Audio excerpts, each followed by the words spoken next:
안녕하세요. 반갑습니다. 오늘도 하나님 말씀으로 하루를 시작하는 모닝방에 오신 여러분들 주님의 이름으로 환영하고 축복합니다.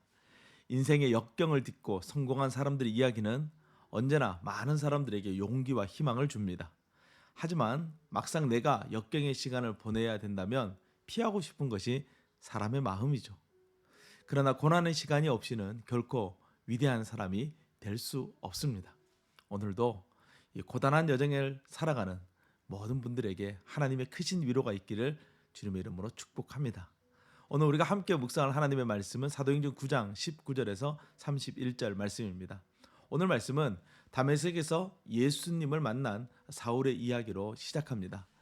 예수님을 만나 3일 동안 앞을 보지 못했던 사울은 아나니아의 기도로 눈을 뜨고 세례를 받고 그리스도인이 됩니다.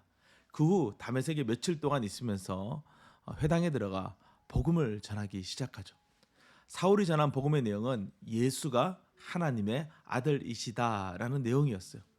이것은 사울이 그리스도인을 체포하기 위한 제목이었습니다.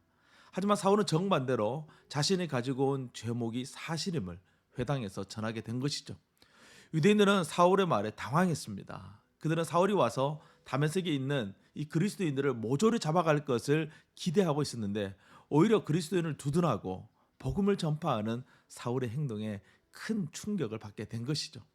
이에 유대인들은 사울을 잡아보려고 성의 정문을 봉쇄하고 다메섹 도성을 다 뒤지기 시작했습니다. 더 이상 숨어 지낼 수 없게 되자 사울은 한밤중에 바구니 안에 몸을 맡기고 성벽에 달려서 구사일색으로 성을 빠져나오게 됩니다. 오늘 말씀에는 기록되지 않았지만 사울은 성벽을 빠져나와서 아라비아 광야로 가서 3년간의 시간을 보냅니다. 25절과 26절 사이에는 이 3년 아라비아 사막의 공백이 숨어져 있는 것이죠. 3년이 지난 후 예루살렘에 올라간 사울은 사도들을 만나려 하지만 아무도 사울을 만나주지 않습니다. 26절에 사귀려고 한다라는 말은 협력한다 이런 뜻입니다.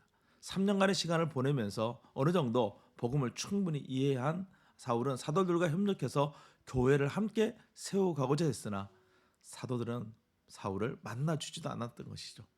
이러한 사울의 진심을 알았는지 바나바라는 사람이 중재해서 결국 사도들을 만나게 되고 약 15일 정도 머무르면서 회당에서 복음을 전했습니다.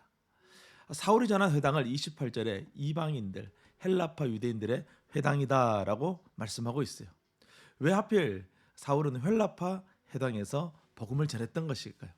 그것은 앞서 이들이 스데반 집사를 죽이기 위해서 음모를 꾸몄던 자들이었기 때문에 그렇습니다. 사울은 스데반 집사가 죽는 그 현장에 함께 있었습니다. 하지만 이제 정반대편에 서서 스데반 집사가 전한 것이 사실이고 그가 억울한 죽음을 당한 것임을 밝히고자 했던 것이죠. 그러자 헬라파 유대인들이 가만히 있지 않습니다. 사울을 죽이려고 했고 결국 사울을 고향인 다소로 돌려보내기로 결정한 것이죠. 어쩔 수 없이 사울은 가이사랴 항구에 가서 배를 타고 자신의 고향 다소로 떠나게 됩니다. 그리고 다소에서 약 10년간의 시간을 보내게 되죠. 예수님을 만나고 변화되어 교회를 위하여 힘을 보태려고 했으나 오히려 그것이 가로막히고 고향으로 돌아가게 된 거예요. 그리고 그곳에서 10년이라는 긴 세월을 보내야 되었습니다. 그 시간은 사울에게 필요한 시간이었고 사도행전 13장에서 사울은 바나바의 인도로 또다시 교회로 와서 이방인 선교사로 파송되며 바울이라는 이름으로 비로소 사역하게 됩니다. 하나님의 일하심은 이처럼 우리가 다 알 수 없습니다. 그러나 때론 고난이 필요하고 또 그 고난이 생각보다 길 때도 있다는 것이죠. 하지만 하나님은 여전히 나와 함께하고 계시다는 그 믿음으로 나아가는 그것이 우리에게 필요한 것이죠. 날마다 우리의 삶을 선한 길로 인도하시는 하나님을 믿고 의지하는 저와 여러분 될 수 있기를 주님의 이름으로 축복합니다. 오늘도 주님과 함께 승리하세요.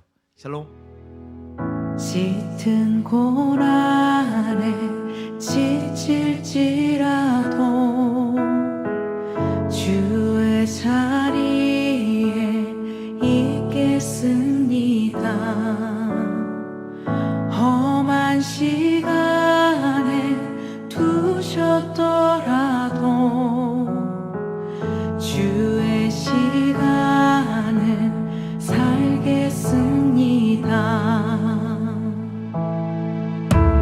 주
살피는